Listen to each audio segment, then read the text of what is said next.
tenemos que agradecer que el doctor Jorge Suero Isa haya aceptado estar con nosotros, porque siempre recurrimos a él cuando el panorama político, institucional, jurídico está un poco oscuro. Siempre apelamos a usted para ver si nos trae un poco de claridad. Y definitivamente está oscuro, por lo menos con lo que tiene que ver con la reelección y la interpretación de las vías posibles de lograrla. Así que muchísimas gracias por estar con nosotros. Han creado muchos revuelos sus declaraciones, doctor. ¿Eh? Sí. Las declaraciones diciendo que el presidente Medina tiene todas las posibilidades legales para reelegirse. Gracias, coincidencialmente, porque es pura coincidencia, las veces que he venido al programa siempre ha sido en medio de Sí. un conflicto nacional de carácter político. O sea Sí. que, muy agradecido de estar aquí con ustedes. ¿Usted es de opinión de que el presidente Danilo Medina buscará la reelección por las vías que sean necesarias? Mire, yo he venido sosteniendo, y posiblemente hace más de un año, quizás 2 años, de que todos los pasos que está dando el presidente de la República me dan a mí a entender que él buscará una repostulación. Yo no hablo de que lo van a reelegir o no, porque ya es un asunto de la soberanía popular y depende de la cantidad de votos que obtenga. Pero, a mi modo de ver, yo creo que por lo menos a lo interno de su partido buscará la repostulación.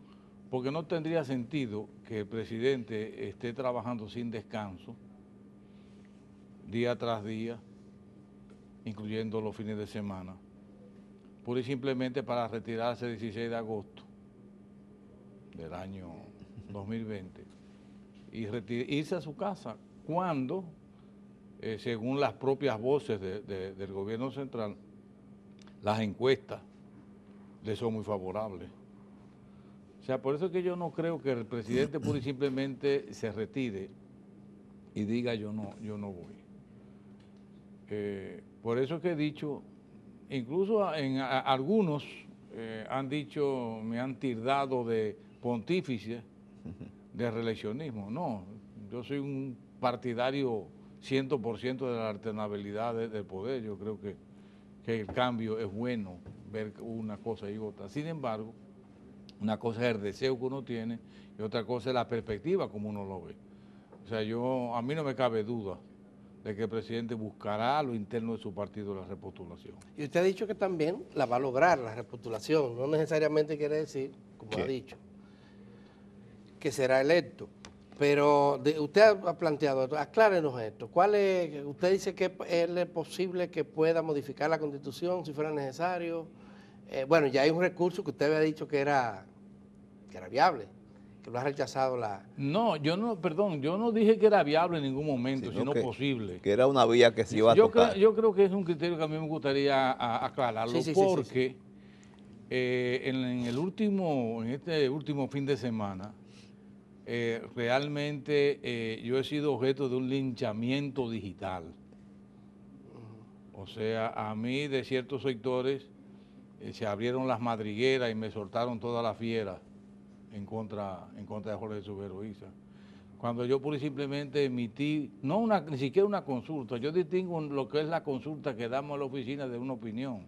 Una consulta es algo mucho más acabado, mucho más elaborado, con mucho sostén, mientras que una opinión es algo ligero. Yo opinaba, y posiblemente fui de los primeros que hice el planteamiento, que el presidente de la República tenía 2 vías para una posible repostulación o reelección, dependiendo. La primera era la modificación de la Constitución. Y la segunda, la posibilidad que existiera de que el Tribunal Constitucional declarara que algunos aspectos de la Constitución fueran contrarios entre sí. Con la sentencia del viernes, si mal no recuerdo, del Tribunal Constitucional, la cual debo de decir que hay que respetarla, independientemente de que se esté de acuerdo o no con ella, es un precedente importante que todos los poderes públicos y todas las personas están sometidos a ellos. Por lo tanto, hay que respetarla.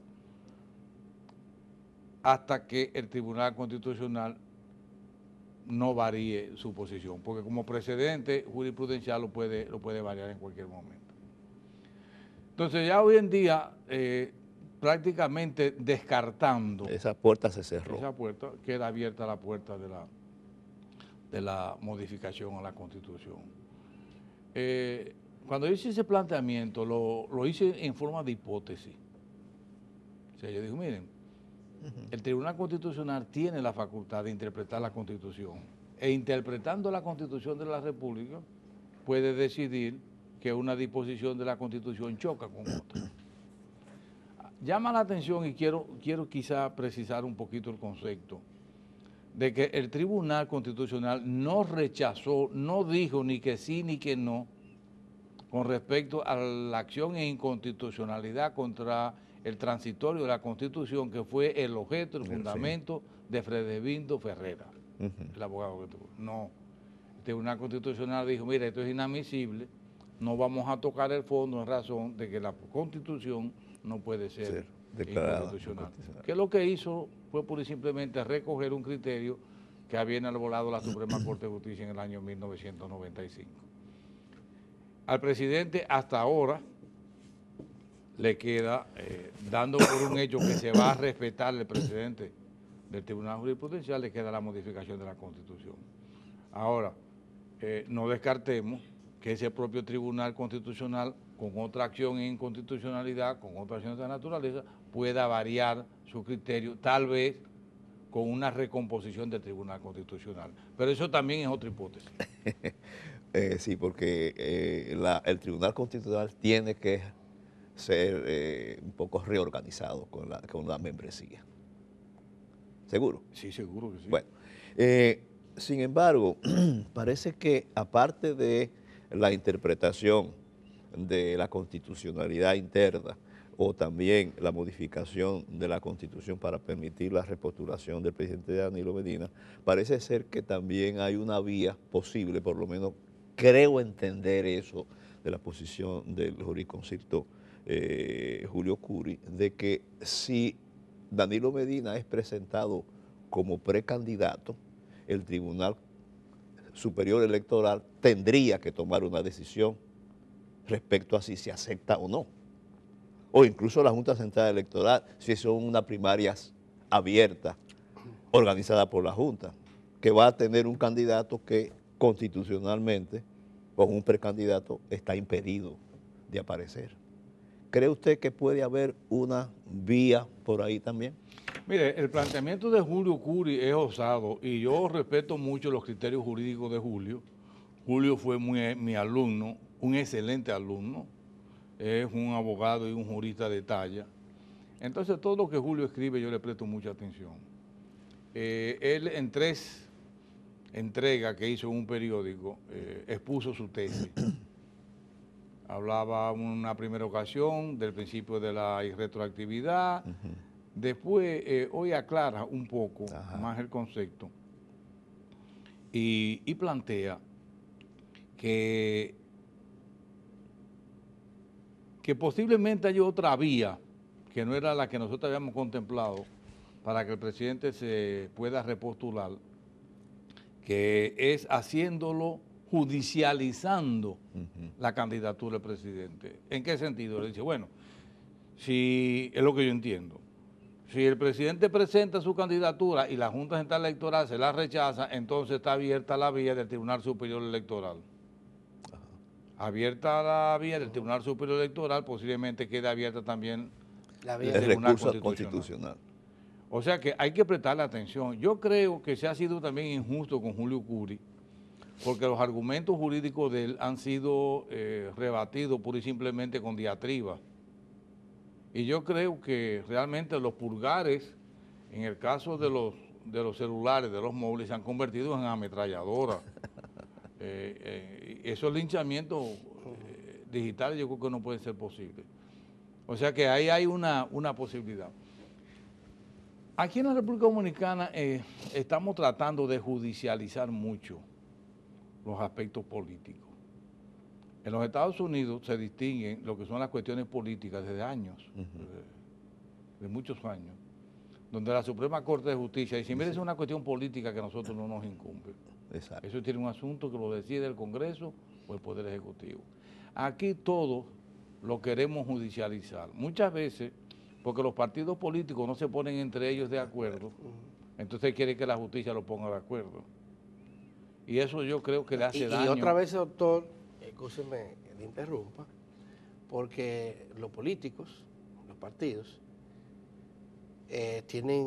son los que tienen más confianza en algunos tribunales y recurren a ellos para resolver lo que no pueden resolver de otra manera.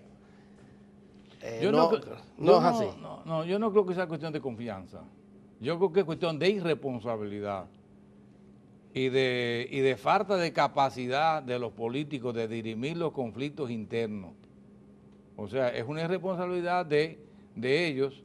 Bien, nosotros no podemos resolver esto, vamos que sea que un tercero lo resuelva, que en este Pero caso es que lo que tribunal. ocurre es Pero que ese tercero no es fiable, no es confiable ante la opinión pública como una ampalla, como un órgano independiente que va a actuar en función de los intereses colectivos, en función de la justicia, y no de intereses partidarios. Ese es un problema serio. Sí, no, estamos de acuerdo. O sea, pero por eso que les digo que más que, no es un asunto de confianza, es un asunto de que ellos, mire, a mí, yo te lo traigo a colación porque lo dije los otros días con respecto a las primarias abiertas. Si los partidos políticos no pueden resolver internamente un problema que es micro, pero mucho menos capacidad tienen para resolver un problema macro como es gobernar un Estado. Sí. Entonces, y es lo que hemos visto. Y es lo que hemos visto. Si los partidos no pueden ponerse de acuerdo, señores, no pretendan que un juez que no es político, que no maneja las cuestiones políticas, le resuelva un conflicto. Sin embargo, esa es la historia y esa es la tradición en la República Dominicana. Usted hablaba ahorita que era partidario de la alternabilidad en el poder. En el caso, nosotros tenemos una tradición larguísima, ¿verdad?, de gobierno de larga duración y de reelección y de modificaciones constitucionales para acomodar la Carta Magna a los intereses partidarios o personales de un grupo. En el caso específico de ahora, independientemente de lo que algunas encuestas hablan de simpatía que tiene el presidente Medina, no hay duda de que el sentimiento antirreelección, el sentimiento por la alternabilidad, ha crecido, sigue creciendo, ha resucitado si se quiere, porque durante mucho tiempo la lucha contra la no reelección fue una bandera que empuñaron distintos sectores nacionales. ¿Usted cree que en un contexto como este de ahora debería de desistirse de procurar una reelección? Mire, yo con el tema de la reelección, porque el problema de la reelección no depende, yo soy lo que creo que no depende del que quiera reelegirse, sino que depende de la oposición. Lamentablemente no hay una oposición cohesionada con una fortaleza tal que impida la voluntad del presidente. Yo he condicionado siempre la reelección del presidente a que él quiera. Y siempre he dicho, si el presidente de la República quiere reelegirse, o si quiere repostularse con su partido, primero va a modificar la Constitución. Yo recuerdo que cuando se hizo la última modificación en este mismo programa, y recuerdo perfectamente que fue inmediatamente después de la intervención de Minú Tavares, cuando ella dijo, no, porque es imposible que haya una modificación a la Constitución. Y yo le dije a Juan Bolívar y le dije a Roberto que si había interés en que el presidente modificara la Constitución, se iba a modificar. Exactamente digo ahora. Que sean mayores los obstáculos. Bueno, una nota importante es que al decir de los periódicos, de los medios de comunicación, en el acto celebrado la semana pasada por el presidente Leonel Fernández, ¿cuántos congresistas habían? ¿Cuántos miembros del comité político habían? Entonces, eso da una idea de que por lo menos al interno del partido puede haber una corriente reeleccionista. Que el pueblo no lo quiera ya es otra cosa. Ahora, pero el pueblo debe de manifestarse. Yo recuerdo que había un señor en San José de Ocoa, en mi pueblo natal, que decía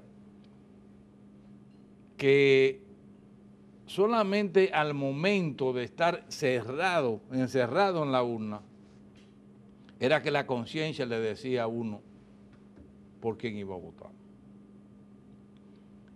El PLD tiene una estructura y tiene una militancia. Yo no creo que es tan solo una militancia.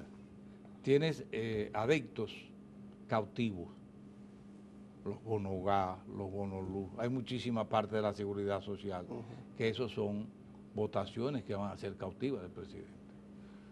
Yo reitero, yo personalmente soy partidario de la alternabilidad. Pero yo decía el día pasado que hay mucha gente que está de acuerdo con la alternabilidad. Recordemos el discurso de Balaguer. Sí.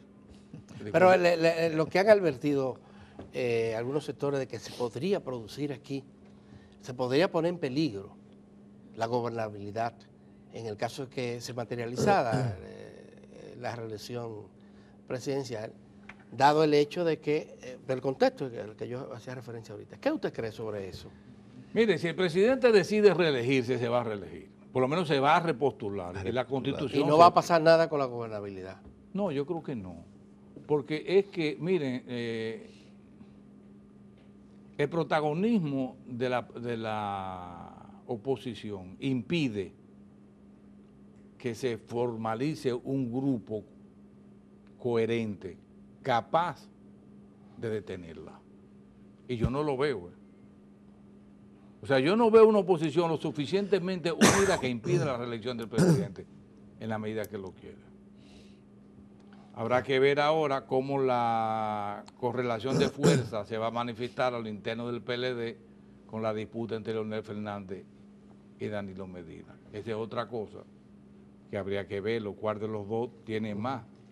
¿Se mantendrán unidos, se mantendrán separados? ¿En qué momento convergerán? ¿En qué momento se van cada uno a dividir? Y ese es un asunto que solamente el tiempo lo va a poder determinar. En el contexto no parece muy favorable a que gane el presidente si logra repostularse, porque, como decía Adalberto, hay manifestaciones de distintos grupos que antes callaban o eran a favor de que el pueblo tenía la razón. Ahora hay grupos significativos de la sociedad económica que dicen no conviene modificar la Constitución. Pero si pese a eso el presidente logra, por la vía que sea, repostularse, ¿cree usted que le va a ser favorable en la candidatura para ganar?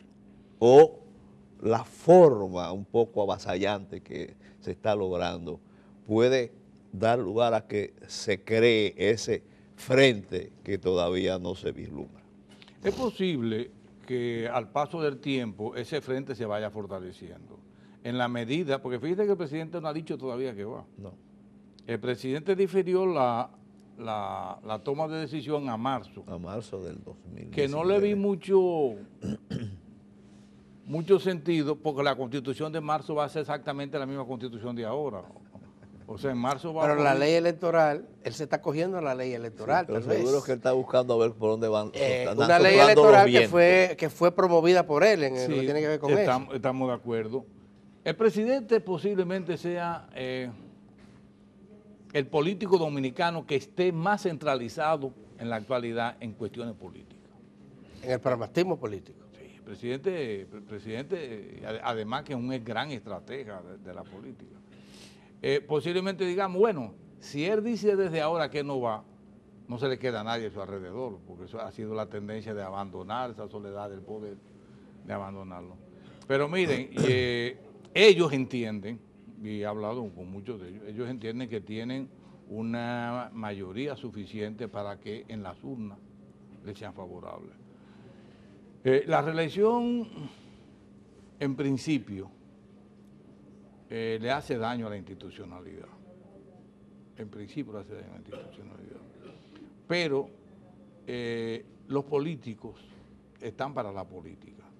La única razón de ser de un partido político es llegar al poder. Y la segunda razón de ser es que una vez llegado al poder, mantenerse en el poder. Entonces, el PLD no es el PRD, no es el PRM, no es otro de los grupos de oposición. El PLD tiene una filosofía y una fisonomía muy propia de cómo gobernar y de la forma de cómo gobernar. De ahí es que yo creo que, insisto, si el presidente decide repostularse, usted puede estar en la completa seguridad que la Constitución se va a modificar o se le va a buscar cualquier vía alternativa. Para el país, ¿qué significaría eso? ¿Avance, retroceso, estancamiento? Yo no me atrevería a jugarlo. En términos democráticos. Yo no me atrevería a jugarlo. Lo que yo creo que no es bueno para la institucionalidad. O sea, yo soy partidario de la alternabilidad. Lo que yo siempre he dicho, que 4 años es muy poco. Es muy poco tiempo para una obra de gobierno. 8 también. No, yo creo que 8 son suficientes. Por eso es que yo era partidario de aquel sistema de la Constitución que hablaba de 2 periodos, que era el sistema norteamericano. Pero realmente 4 años. Pero el problema es que se pone en la Constitución y después se cambia. Y después se cambia, porque los políticos lo cambian. Sí. Y lamentablemente la oposición en los últimos años carece de la fuerza suficiente, de la fuerza necesaria para que esos cambios no se produzcan. Una pregunta, bueno. No, ya espérate. Si se repostula, usted no duda en que gana. Yo estoy casi seguro que gana. Si se repostula, gana. Yo estoy casi seguro. El tema de la corrupción, por último, doctor. Perdón, porque hay que tomar en cuenta que está en el poder, ¿eh? Sí, sí. Sí, por supuesto. Es una gabela. No vamos a verlo única y exclusivamente desde el punto de vista de la simpatía que pueda tener en el pueblo dominicano, no es que está en el poder. Está en el poder. Esa Pero gabela de que habla Rafael. Justo le quería preguntar sobre eso. Una de las vías que han usado los gobiernos para mantenerse en el poder cuando llegan es usar los recursos públicos para las campañas, para todo. Aquí ya hemos visto que han comenzado a hacer algunas cosas. La hermana del presidente aparece ahora repartiendo mochilas que se compraron con fondos públicos a través del Ministerio de Educación. Y en el país hay un movimiento creciente contra la corrupción, que ya no se limita a intelectuales, a gente vinculada a la justicia, como es su caso, a comentaristas de televisión, sino que se ha ampliado bastante en la sociedad dominicana. ¿Qué significaría en términos de la lucha contra la corrupción una nueva reelección presidencial? Que otra vez veamos al Estado usando los recursos públicos para garantizar la permanencia en el poder. Mire, es muy difícil evitar desde el poder que se usen los recursos del Estado en cuestiones políticas, principalmente en una campaña en favor del gobierno, porque ha sido la tradición. Lo de la lucha a la corrupción ya es otro aspecto. En la República Dominicana no va a haber jamás una lucha contra la corrupción administrativa mientras la Procuraduría o el Procurador General de la República es una dependencia del presidente de la República. Porque depende de un decreto. Un subalterno. Es un nombrado. subalterno. Va a hacer lo que haga o no haga lo que el presidente le diga. Bueno, eso es otra cosa, pero por lo menos su permanencia va a depender. Ya lo vimos con Guillermo Moreno en la Fiscalía. Se dio con Guillermo Moreno y se ha visto en otras ocasiones. Creo que fue en tiempo de Balaguer, cuando era Procurador General de la República, el profesor Julio César Castaño Payán, cuando se presentó aquella querella, denuncia del doctor Marino Vinicio Castillo contra Salvador Jorge Blanco, al otro día lo sustituyeron. O sea, mientras el Procurador General de la República sea una dependencia de la Presidencia de la República, aquí no vamos a tener jamás una lucha contra la corrupción administrativa. O logros en la lucha contra la corrupción. No. Se puede mantener, pero definitivamente, como dicen, que con un procurador que sea nombrado por el presidente, la mano de la justicia no llega a muchos sectores, sobre todo políticos. Sí. Por lo menos no va a llegar a los sectores que sean adherentes al presidente de la República. Y ahí consiste, porque la oposición es muy difícil por su misma por su misma posición de oposición, es muy difícil que cometa acto de corrupción. Pero usted que ha propugnado por una nueva reforma en el ámbito judicial, por lo menos, cambios que faciliten, incluyendo esto, de que tengamos una Procuraduría independiente del Poder Ejecutivo, que pueda actuar con mayor libertad frente a los casos que se le presenten. Usted que ha estado propugnando todo esto, ¿no entiende que este es un momento, la coyuntura actual es oportuna para debatir la posibilidad de esa nueva reforma porque los pueblos a veces le imponen a los gobernantes decisiones? Hacer cambiar sobre... No, el peor momento es ahora. El peor momento es ahora. Sí, el peor momento para hacer una transformación es ahora, porque nadie está de acuerdo con nada. O sea, aquí nadie está de acuerdo con nada, ni siquiera en la propia oposición se está de acuerdo en unirse. Lo que había amagos o realidades que hubo de oposición, ya se dividieron, con la ley de partido los dividió, el bloque opositor se dividió. ¿Está lejos de esa posibilidad? Muy lejos. Ahora, muy lejos, porque si, de acuerdo a su análisis, vamos a tener una reelección en el gobierno, y el gobierno ya tiene 8 años, va a tener 8 años sin que haga ninguna reforma sustancial en eso, ¿qué esperanza vamos a tener que lo va a hacer en los 4 que tendría nuevo? Bueno, como reforma, porque usted me habló de reforma, incluyendo la reforma judicial. Sí. Sí, porque la justicia usted sabe que está sentada vamos, ahora mismo en el banquillo de los acusados. Sí, pero vamos a verlo en el contexto general. Sí. De la correlación de las fuerzas políticas nacionales y de los grupos. ¿Quién tiene interés en la actualidad de que las cosas cambien? Tenemos intereses individuales cada uno, pero como grupo, si ustedes ven lo que era la sociedad dominicana en el año 1997, cuando se escogió la Suprema Corte de Justicia en el Consejo Nacional de la Magistratura, donde hubo grandes transformaciones, con un presidente de la República que solamente tenía un senador, que era José Tomás Pérez. Sí. Sin embargo, el propio presidente Leonel Fernández logró introducir grandes transformaciones, tanto en la sociedad como en la propia justicia. Pero esa transformación, hay que decirlo, que aunque quien la aplicó fue Leonel Fernández, ya venían dadas de la Constitución de la República del 94, 96. No hay duda, pero esa Constitución hablaba de una nueva manera de coger a los jueces, de una nueva manera de... Y planteaba cambios significativos. Pero eso no le resta mérito al ejecutor. Claro. O sea, aquí hay cantidades de leyes. Miren, si aquí se aplicara la cantidad de leyes que tenemos, aquí nadie delinque. Es más, si aquí se aplica en toda su extensión y con todo su rigor la ley de tránsito, la nueva ley de tránsito, o la vieja 241, aquí no hubiera un accidente de tránsito. Entonces, no se le puede quitar el mérito al presidente Fernández, quien impulsó, incluso desde el comisionado de apoyo a la reforma que dirigía Franklin Almeida, que realizó un trabajo extraordinario en el proceso de reforma judicial. Entonces, ¿qué hizo el presidente Leonel Fernández en aquella ocasión? Pura y simplemente recoger y ejecutar lo que estaba contemplado ya, lo que habían contemplado los partidos políticos en el año 94 en la Constitución, pero lo ejecutó. Sí. Pero lo que yo quiero decirle es que el ambiente político y social del año 1997 no es el de ahora.